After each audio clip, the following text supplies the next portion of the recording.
팔다리는 날씬한데 배만 나와 고민인 중년분들이 많습니다. 허리와 다리에 큰 부담이 안 가면서 복부 비만에 효과가 좋은 운동을 알고 싶으시다면 이 영상을 꼭 끝까지 시청해주세요. 이번 영상에서는 어렵지 않은 방법이면서 안전하기까지 한 운동을 알아보겠습니다. 저희 살피유와 함께라면 올챙이 배 체형에서 변화하실 수 있습니다.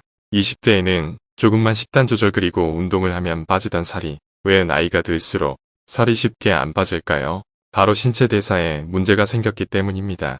신체 대사에 문제가 생기면 지방이 쉽게 쌓이게 됩니다. 극단적으로는 당뇨병, 동맥경화, 심장병 등의 건강상의 문제가 발생할 수 있습니다. 지방이 쉽게 쌓이는 이유는 지방을 에너지원으로 사용하지 못하는 몸이 되었다는 것입니다. 우리 몸은 탄수화물, 지방, 단백질 3개의 에너지원으로 가동되는데요. 이중 지방의 사용 비율이 줄고 탄수화물을 위주로 에너지를 사용하고 있는 것이죠. 자꾸 당이 떨어지고 단 음식을 찾게 되시나요? 바로 지방이 쌓이고 있는 신호입니다. 이런 이유로 젊었을 때는 배가 안 나왔던 사람도 나이가 들면서 점점 배에 지방이 쌓이기 시작합니다. 복부는 지방을 저장하기 좋은 장소이니까요. 이제 어느새 나온 배를 보며 자책하지 마세요. 살피유에서 제안드리는 방법을 실천하신다면 뱃살 빼실 수 있습니다. 어떤 방법을 실천해야 할까요? 첫 번째, 식사 순서 바꾸기입니다. 식사 순서를 바꾸기만 해도 많은 변화가 일어납니다. 식사 순서는 먼저 단백질 또는 채소류, 마지막으로 탄수화물 순으로 해주시면 됩니다.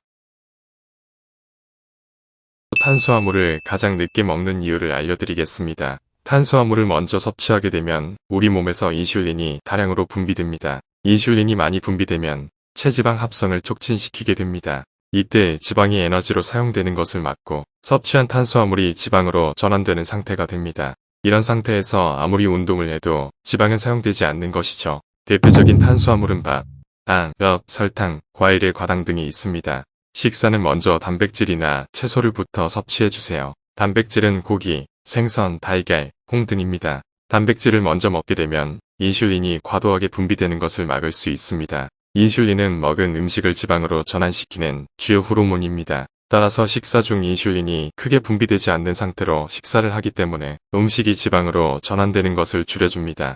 단백질과 같이 섭취하시는 채소류에도 주의하실 점이 있습니다. 설탕이 많이 들어가거나 양념이 많이 된 반찬류는 피해주시는 것이 좋습니다. 설탕과 양념이 많이 들어가게 되면 탄수화물이 많이 들어간 것과 똑같아지기 때문입니다. 이렇게 식사 순서를 바꾸는 것은 지방을 쓸 수 있는 몸으로 만들기 위한 과정이라고 생각하시면 됩니다. 두 번째, 빠르게 걷기입니다. 정말 걷는 게 운동이 되냐고요? 당연히 운동이 됩니다. 걷기 운동은 누구나 할 수 있는 쉽고 효과적인 운동입니다. 특히 빠르게 걷기는 정말 좋은 운동입니다. 왜냐하면 빠르게 걷기는 지방을 가장 많이 사용할 수 있는 운동 중 하나입니다. 정말이냐고요? 이제부터 설명에 집중해주세요.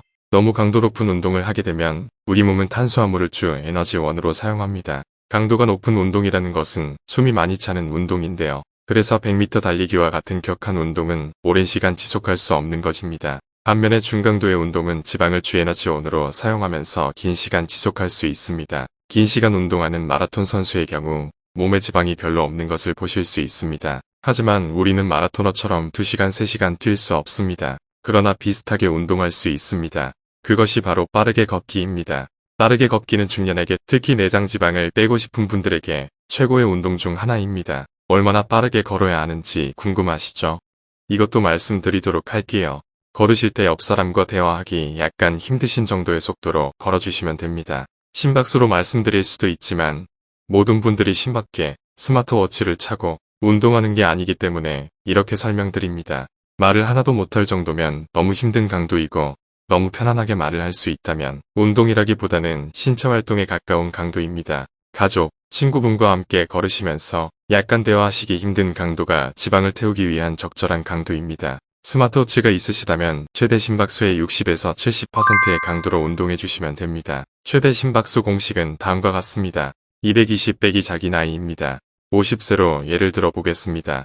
220에서 50을 빼면 170입니다. 최대 심박수가 170인 것입니다.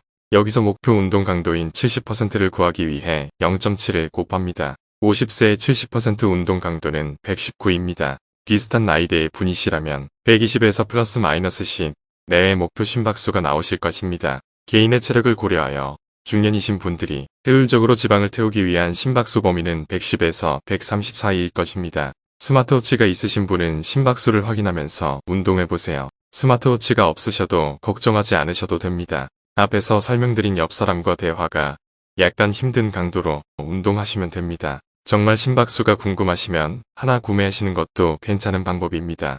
요즘 스마트워치는 저렴한 모델도 많습니다. 꾸준히 하셔서 체력이 좋아지셨다면 천천히 뛰기로 한 단계 업그레이드 하시는 것도 좋습니다. 천천히 뛰기를 하실 때에도 옆 사람과 대화가 약간 힘든 강도로 진행해 주는 것이 좋습니다. 운동 시간에 대해서 설명드리겠습니다. 중강도의 강도로 운동을 가능하면 오랜 시간 하시면 살은 더 잘 빠질 것입니다. 그러나 너무 오랜 시간 운동을 하게 되면 관절에 무리가 오게 됩니다. 그리고 체력에도 한계가 있습니다.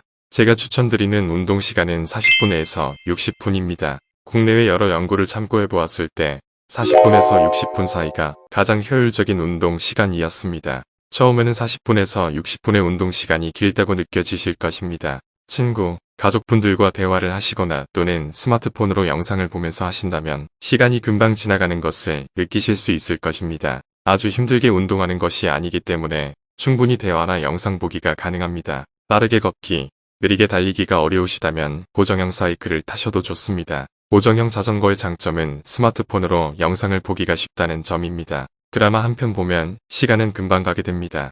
이때도 강도는 옆 사람과 대화가 약간 힘든 강도로 타주시면 됩니다. 운동 시간이 길기 때문에 매일 하기는 어렵습니다. 일주일에 2번 정도 이렇게 운동해 주시면 정말 좋습니다. 주말에 한 번, 평일에 한 번 이렇게 계획을 잡아보세요. 빠르게 걷기, 느리게 뛰기와 집에서 할 수 있는 짧은 고강도의 운동을 섞어서 운동해 주신다면 최강의 뱃살 빼기 운동이 됩니다. 고강도의 운동도 주 2회 추천드립니다. 저희 살필 채널에 관련된 영상이 준비되어 있으니 같이 시청해보세요. 복부 지방, 올챙이 배를 뺄 수 있는 확실한 방법을 알아보았습니다. 건강관리 그리고 운동을 하기엔 늦은 나이란 없습니다. 오늘부터 바로 식사 순서 바꾸기 운동하기를 해보세요. 어떤 운동을 하시더라도 꾸준히 하시는 것이 가장 중요합니다.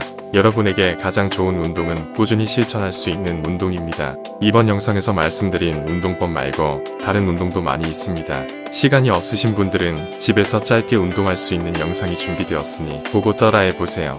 어떤 운동을 하셔도 꾸준히 하신다면 운동을 멀리하는 사람들과는 다른 건강한 에너지를 가진 삶을 사실 수 있습니다. 가장 중요한 건 조금이라도 꾸준히 하는 것입니다. 며칠 못했다고 포기하지 마시고 꾸준히 하시면 올챙이 배, 나이살, 뱃살 뺄 수 있습니다. 이번 영상이 도움이 되셨다면 좋아요와 구독을 눌러주세요.